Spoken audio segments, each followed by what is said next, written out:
Tudo o que pensamos saber precisa ser reescrito. Essa frase é o coração pulsante do nosso canal. Repetimos isso com frequência, quase como um mantra, mas hoje vamos explicar seu real significado. Porque a história, do jeito que nos é contada, não é um livro fechado.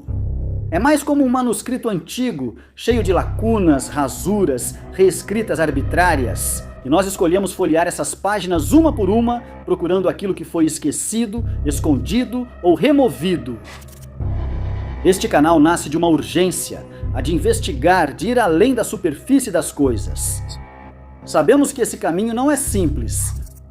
Nesses meses, recebemos o carinho e o apoio de muitos de vocês. Outros nos criticaram e às vezes fizeram isso porque talvez não tenham compreendido nossa abordagem. Mas nós não queremos convencer ninguém. Queremos apenas levantar perguntas porque não nos contentamos com a resposta mais cômoda.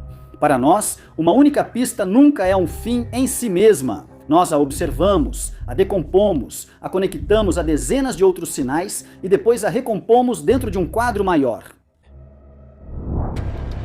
Nosso canal nasce de uma certeza que o universo em que vivemos, a história que nos contaram, a origem do homem e da civilização são apenas um fragmento de um mosaico muito mais vasto e profundo. Toda semana abordamos um tema, um único mistério, um enigma. Mas hoje queremos fazer algo diferente. Hoje queremos mostrar para vocês o que acontece quando juntamos essas peças. Quando todas as anomalias se unem em uma única grande pergunta. E se tivéssemos errado tudo? E se fosse a hora de realmente reescrever a história? Attenzione. Não queremos dizer que tudo o que conhecemos é falso ou deve ser descartado. Na verdade, como acontece em toda disciplina, o conhecimento evolui, ele se aperfeiçoa. Muda com as descobertas. O problema é que muitas dessas descobertas são ignoradas, ridicularizadas ou encobertas, porque põem em xeque o equilíbrio do conhecimento oficial. Mas é justamente nesses pontos de ruptura que pode estar uma possível verdade. Se começarmos a olhar o mundo com outros olhos, a mudança é inevitável. Muda a forma como compreendemos a história das civilizações, a origem da vida, a identidade do ser humano. Muda o nosso próprio lugar no universo. E se muda a nossa visão de mundo, então todo o sistema social, econômico, ideológico é colocado em questão. O filósofo Herbert Marcuse dizia que a nossa sociedade é racional na forma, mas irracional na essência. Eficiente do ponto de vista técnico e organizacional, mas incapaz de promover o crescimento da autenticidade do ser humano. É daqui que queremos começar, de uma inquietação, de uma centelha que nos leva a perguntar: somos realmente aquilo que dizem que somos? Mas antes de começar, como sempre, convidamos vocês a se inscreverem no canal para apoiar o nosso trabalho, porque só juntos podemos manter viva essa busca. Só juntos podemos continuar explorando, questionando, buscando a verdade onde nos ensinaram a não olhar. A primeira etapa desta viagem nos leva ao coração do Egito, no lugar símbolo de todo o mistério não resolvido. A Planalto de Gizé. As pirâmides estão entre os monumentos mais icônicos do mundo.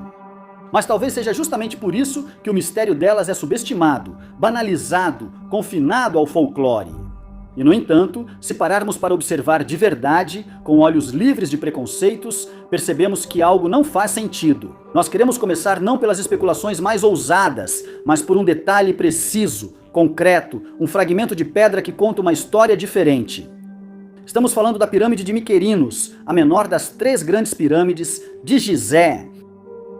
Observem-na atentamente, olhem para seus muros megalíticos, notam algo estranho? Uma parte da parede está perfeitamente polida, lisa como mármore. Outra parte é bruta, ainda por ser finalizada. Deixando de lado a composição precisa, ao milímetro, dos enormes blocos individuais de granito e sua colocação, vamos nos fazer uma pergunta muito mais simples.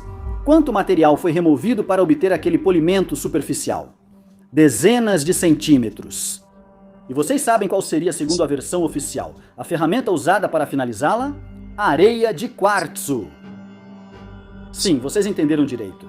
Areia de quartzo esfregada à mão. Mas isso é plausível? É racional pensar que centenas de toneladas de pedra foram trabalhadas de forma tão precisa, com uma técnica tão rudimentar? A verdade é que com as tecnologias que atribuímos à época, isso parece extremamente difícil, se não inexplicável. Este é só um dos muitos exemplos concretos disponíveis. O mesmo enigma se repete nos sarcófagos de diorito, uma rocha extremamente dura, trabalhados dentro do Serapeu de Saqqarah com uma precisão milimétrica. São artefatos que mesmo hoje representariam um desafio para os equipamentos modernos. Ou então pensemos nos vasos encontrados também em Saqqarah, feitos igualmente de diorito, perfeitamente simétricos, escavados por dentro com uma técnica desconhecida. Quem fez tudo isso? Quando? E principalmente como? As respostas oficiais falam de civilizações agrícolas, ferramentas de cobre, força de trabalho, rampas e roldanas, mas toda hipótese desmorona diante dos fatos. Não sabemos ao certo como esses monumentos foram construídos, não sabemos ao certo quem os ergueu, e por incrível que pareça, nem sequer sabemos para que realmente serviam.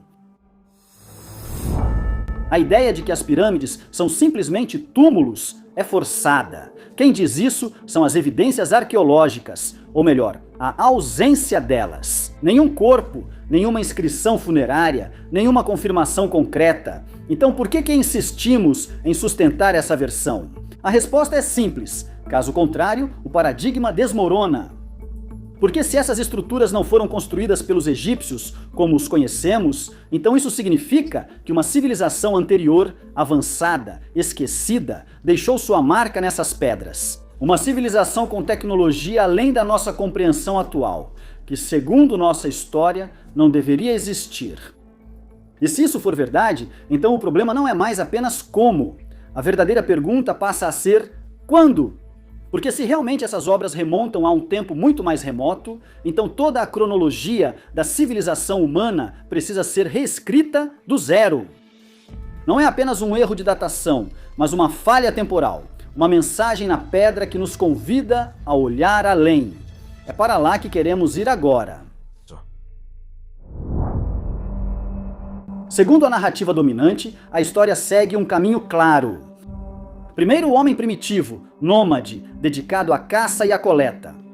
Depois, com a Revolução Agrícola, cerca de 10 mil anos atrás, o assentamento em vilarejos, o nascimento das primeiras cidades e, finalmente, a ascensão das grandes civilizações, como sumérios, egípcios, indianos e chineses.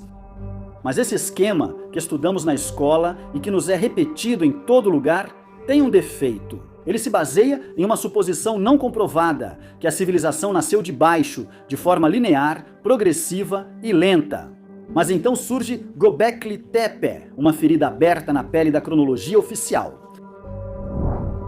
Descoberto nos anos 90 na Turquia, Göbekli Tepe é um complexo megalítico associado a pelo menos 11.600 anos atrás, ou seja, 7.000 anos antes das pirâmides de Gizé. Um sítio construído por uma sociedade que, segundo a ciência oficial, não deveria ter nenhuma capacidade arquitetônica, de engenharia ou simbólica.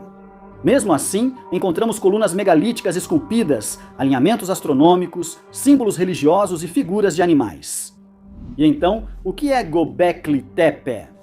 Nós não sabemos, mas uma coisa é certa, não era obra de simples caçadores-coletores. E então, tudo muda, porque se uma civilização avançada, capaz de projetar e construir obras monumentais, já existia há mais de 11 mil anos, então toda a cronologia precisa ser reescrita. Todo o paradigma desmorona. Mas Göbekli Tepe não é a única coisa estranha. Nos últimos anos, surgiram outros sítios que colocam em xeque as datas oficiais, como por exemplo Karahan Tepe, também na Turquia. Ainda mais antigo e complexo, talvez o verdadeiro protótipo de Göbekli Tepe, ou Gunung Padang, na Indonésia, com camadas megalíticas, que segundo alguns estudos geológicos, podem ter mais de 20 mil anos. No Egito, encontramos Nabta Playa, um observatório astronômico pré-histórico com pelo menos 7 mil anos de idade. E por fim, mas a lista poderia ser muito mais longa, Pumapunku, na Bolívia, com seus blocos de pedra cortados com uma precisão tecnologicamente inexplicável. Cada um desses lugares, considerado isoladamente, é uma anomalia, mas juntos se tornam uma sinfonia desafinada para a historiografia oficial. Uma dissonância que não pode mais ser ignorada, porque há algo que nos escapa, há um fio condutor que une esses lugares, um eco antiquíssimo que fala de uma civilização global, talvez sobrevivente a um cataclismo, talvez esquecida, talvez apagada. E surge uma nova pergunta. Se a civilização começou há tanto tempo, por que tivemos um silêncio arqueológico tão longo antes do surgimento das grandes culturas históricas? O que aconteceu nesses milênios obscuros entre Göbekli Tepe e o Egito dos faraós? Perdemos a memória? Algo ou alguém interrompeu o curso natural da nossa evolução? Não é só uma questão de datas, é uma questão de visão de mundo. Se aceitarmos que a civilização não nasceu com a Mesopotâmia, mas muito antes, então tudo muda. Nossas raízes se tornam mais profundas e somos chamados não mais a explicar o passado, mas a recuperá-lo, a ouvi-lo novamente e a reescrevê-lo. Neste ponto, a jornada se aprofunda ainda mais. Não basta reescrever a história das civilizações, é preciso também reescrever a do ser humano. Se a civilização pode ser mais antiga do que pensamos, surge uma questão ainda mais radical. Quando o ser humano surgiu na Terra? E como é possível que após milhões de anos de evolução lenta e gradual, em um tempo tão curto, tenha surgido uma criatura capaz de construir monumentos, desenvolver religiões, escrever textos sagrados, projetar sistemas astronômicos e refletir sobre a existência? Segundo a teoria darwiniana, o ser humano é o fruto de uma longa cadeia evolutiva, desde a célula primitiva até os primeiros organismos multicelulares, depois peixes, anfíbios, répteis, mamíferos, hominídeos, até o Homo sapiens. Mas há um problema: a velocidade. Em um piscar de olhos geológico, o homem passou de coletor a construtor de cidades, de caçador nômade a guardião da linguagem, da arte e da matemática. O que aconteceu nesse salto? Porque a evolução, que parecia seguir um ritmo lento e constante, sofreu uma aceleração repentina. Além disso, há um buraco negro cronológico que inquieta todo historiador. Por quê? Entre o aparecimento do Homo sapiens, pelo menos 200 mil anos atrás, e o nascimento das primeiras civilizações, por volta de 4 mil anos antes de Cristo, se passam mais de 190 mil anos em que nada acontece. Podemos realmente aceitar que o ser humano, dotado de cérebro desenvolvido, linguagem e mãos perfeitas, tenha vivido por quase 200 mil anos sem construir nada, sem deixar nenhum vestígio de cultura avançada, e então, de repente, em poucos séculos, tenha dado origem a tudo? Escrita, arquitetura, religião, filosofia e astronomia? Temos certeza de que a teoria darwiniana explica o salto evolutivo que originou o ser humano moderno?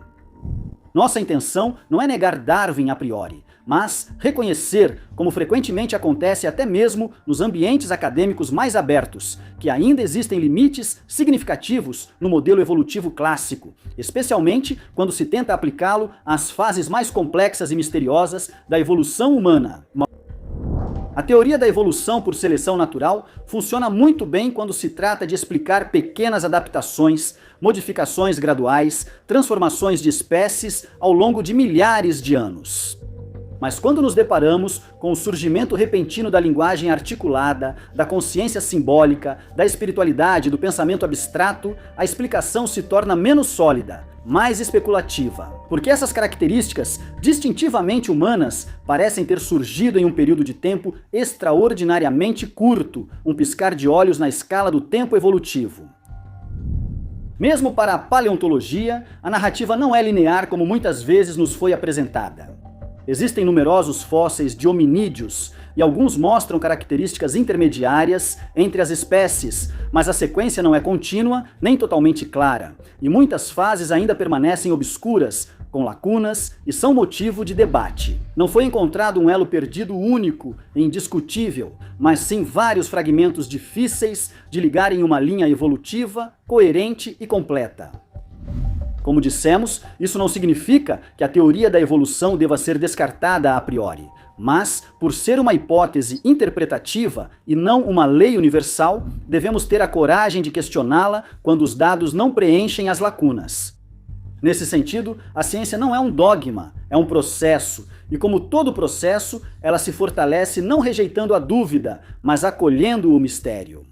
E então, se a teoria darwiniana não consegue explicar plenamente esse salto, se permanecem inexplicados os traços mais profundos e significativos do ser humano, a pergunta se torna ainda mais urgente, mais radical. Somos realmente apenas resultado de uma lenta e cega seleção natural? Ou houve, em algum momento da história, uma intervenção, uma ruptura, uma introdução de consciência que escapa às leis conhecidas? E se o surgimento do homem já é um enigma, aquilo que veio antes, o que precedeu tudo, é ainda mais. O próprio surgimento da vida. Aqui, o mistério atinge níveis vertiginosos e nenhuma teoria evolutiva, por mais sofisticada, é suficiente. Como a vida surge da matéria? É apenas uma questão de tempo e acaso? As estatísticas dizem que não. As probabilidades de que moléculas complexas se unam para gerar vida em um ambiente hostil, instável, à mercê de radiações cósmicas, variações térmicas e sem qualquer tipo de programação, são tão infinitesimais que para muitos cientistas são praticamente nulas. É como se um furacão que passasse por um lixão montasse por acaso um jato perfeitamente funcional. E, no entanto, a vida existe. E não só isso, ela existe em um universo que parece feito sob medida para contê-la. As constantes cósmicas, a força da gravidade, a carga do elétron, a velocidade da luz estão ajustadas de forma tão precisa que uma mínima variação tornaria a vida impossível. Alguns físicos chamam isso de princípio antrópico. O universo parece estruturado de tal forma que permite a existência de seres capazes de observá-lo. Mas como isso é possível? É apenas uma coincidência? Ou existe algo, ou alguém, que escreveu as leis de forma a permitir o milagre da consciência? E se tudo isso não bastasse, entre todos os mistérios que enfrentamos até agora, as pirâmides, as civilizações perdidas, a origem da vida, há um que nos diz respeito mais de perto. Um que não podemos observar com um telescópio ou escavar com uma pá. Um que não se encontra no passado remoto, mas que pulsa dentro de nós, a cada instante, a consciência. O que é realmente a consciência? Segundo a ciência oficial, é um epifenômeno do cérebro, um subproduto da atividade neural, uma ilusão gerada por impulsos bioquímicos. No entanto, essa explicação, por mais elegante que seja no papel, não resiste à prova da experiência. Porque a consciência não é um mecanismo, não é um código, não é nem mesmo um dado mensurável. É a realidade mais íntima e misteriosa que possuímos. É a voz interior que nos observa enquanto vivemos. É a percepção do tempo, do eu, da morte. E então surge a pergunta: tudo isso pode se resumir a impulsos elétricos? Numerosos estudos científicos colocam em dúvida essa visão materialista. Experimentos sobre experiências de quase morte, percepção extrasensorial e estados alterados de consciência parecem sugerir que a mente pode existir mesmo além da atividade cerebral, e que a consciência não seja um efeito, mas sim uma causa.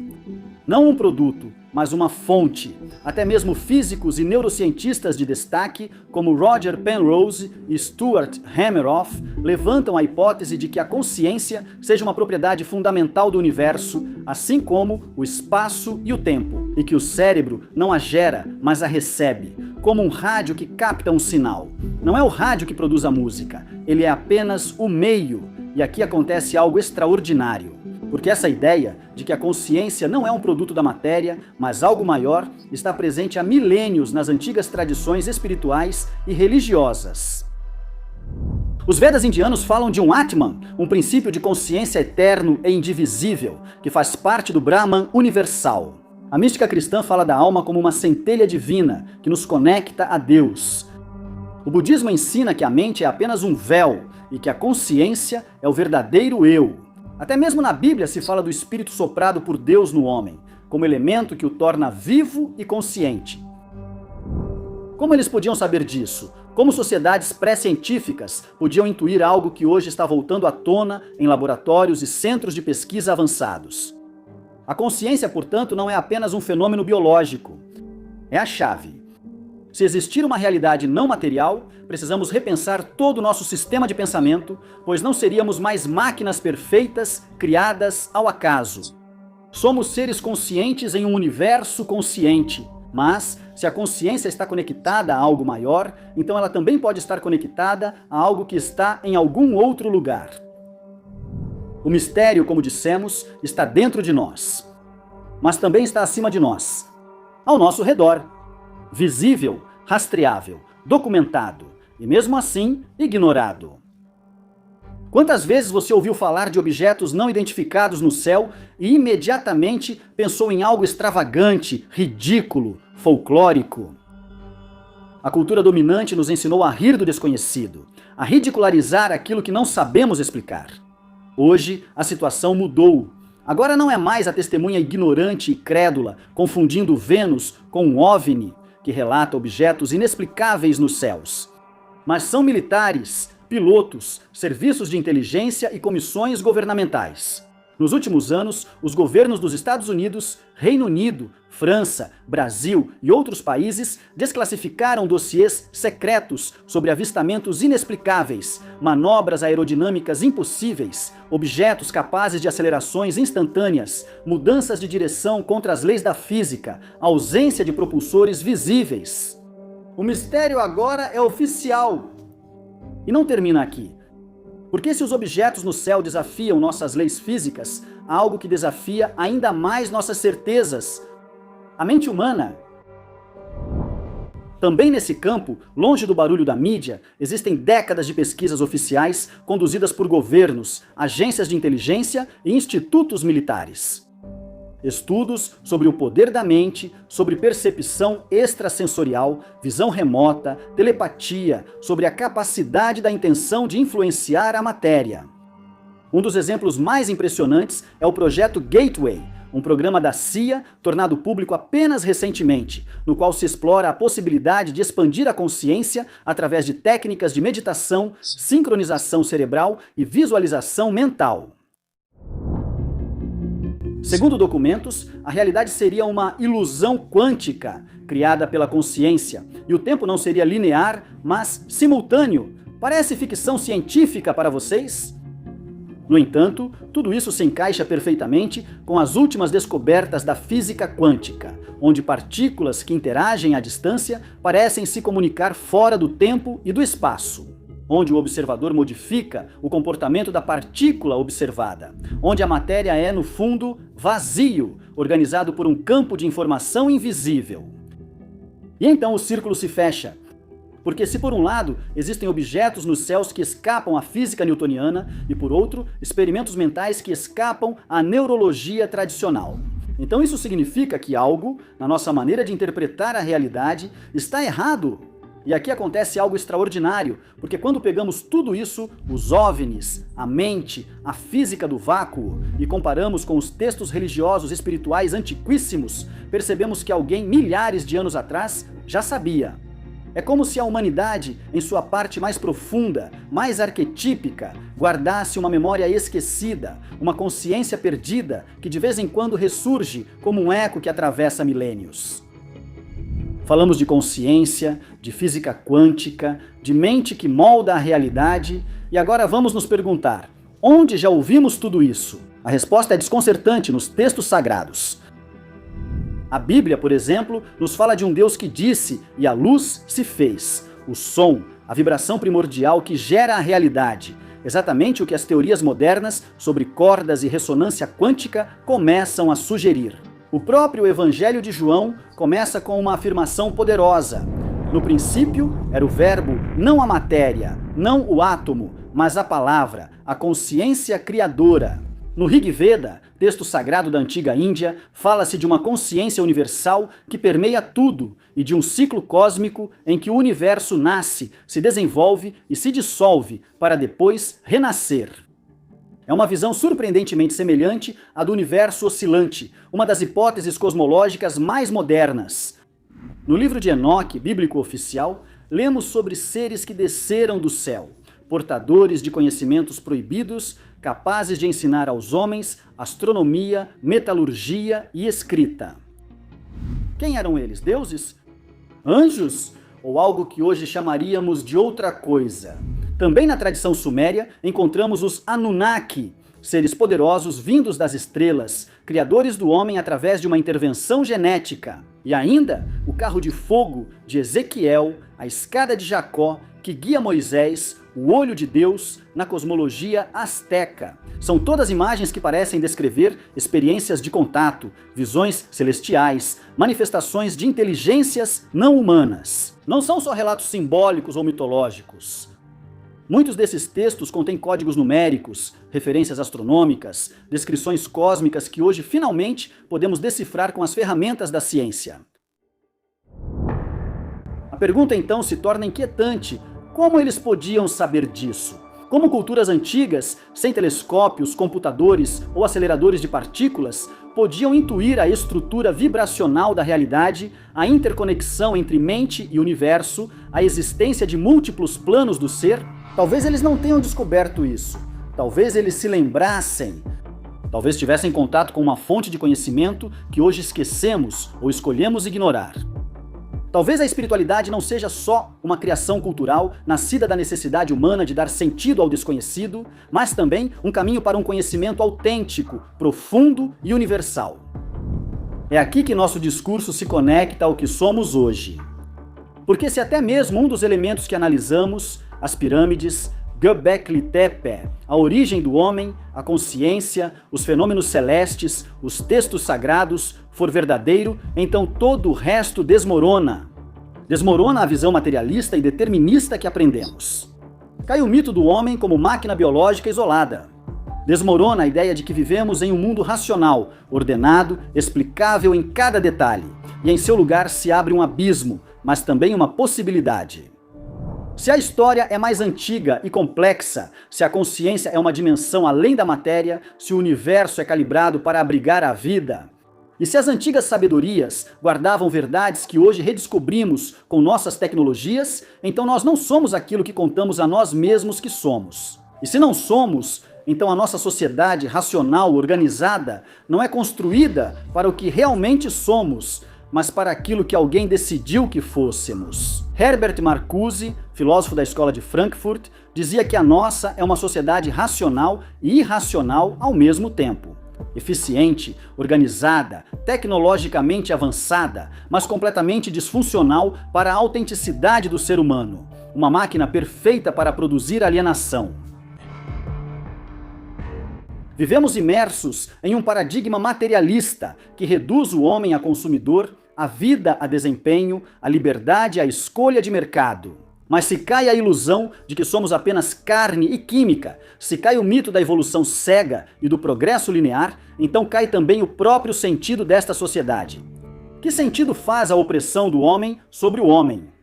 Que sentido faz o lucro como medida de valor? Que sentido faz o individualismo competitivo se somos parte de um todo? Que sentido faz um sistema econômico que consome os recursos e gera desigualdades abissais se a própria vida é um milagre e a consciência é sagrada? Neste modelo racional e irracional, multiplicam-se as guerras, as crises ambientais, as tensões sociais e as alienações psicológicas. E tudo isso é vivido como inevitável.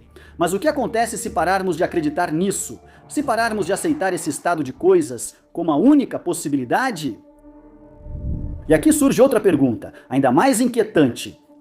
È solo ignoranza mantenere. O que é esse sistema? Ou existe uma vontade por trás de tudo isso? Somos realmente livres para pensar, explorar, imaginar uma realidade diferente? Ou existe um poder oculto, um sistema invisível mas eficaz, que nos mantém dentro de uma gaiola narrativa?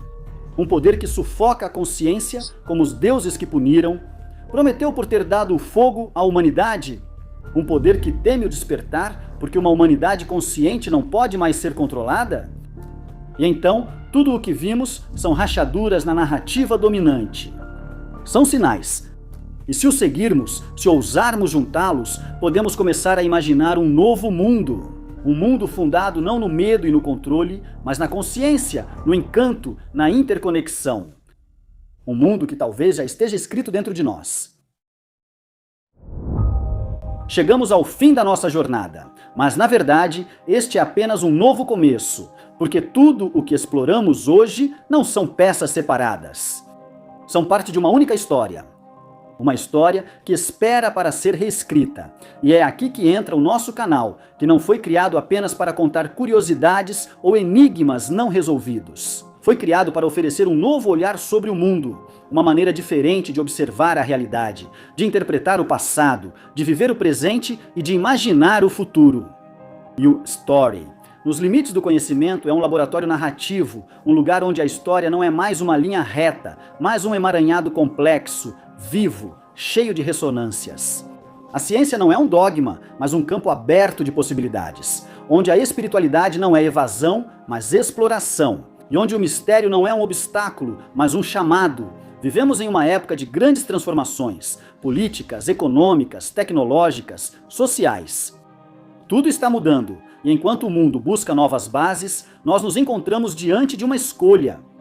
Quem queremos ser? Queremos ficar presos em uma narrativa materialista, determinista, alienante? Ou queremos redescobrir nossa verdadeira natureza, expandir nossa consciência, recuperar a memória perdida do que somos? Esta não é apenas uma pergunta filosófica, é uma pergunta urgente, porque justamente agora, nestes anos, estão sendo lançadas as bases do pensamento que vai moldar o mundo de amanhã. E se não participarmos ativamente dessa reescrita, alguém fará isso por nós. É por isso que nosso canal existe. Toda semana analisamos um fragmento do mosaico, não para buscar a verdade absoluta, mas para reacender a pergunta. E para sair da gaiola do pensamento unidimensional. Porque a história, assim como nos foi ensinada, não é uma verdade sagrada, é uma interpretação. E como toda interpretação, pode, aliás, deve ser questionada, ampliada, revisada, reescrita. E então, se vocês também sentem que algo não faz sentido, se vocês também olham para o céu, não como uma ameaça, mas como um chamado, se vocês também acreditam que a consciência é mais do que a matéria, que a vida é mais do que o trabalho, que o homem é mais do que a máquina, então inscrevam-se no canal para apoiar o nosso trabalho, para nos indicar elementos que nos escapam ou temas para tratar e aprofundar. Porque o mundo precisa de novas perguntas e porque a história, como sempre dizemos, precisa ser reescrita. Até a próxima história.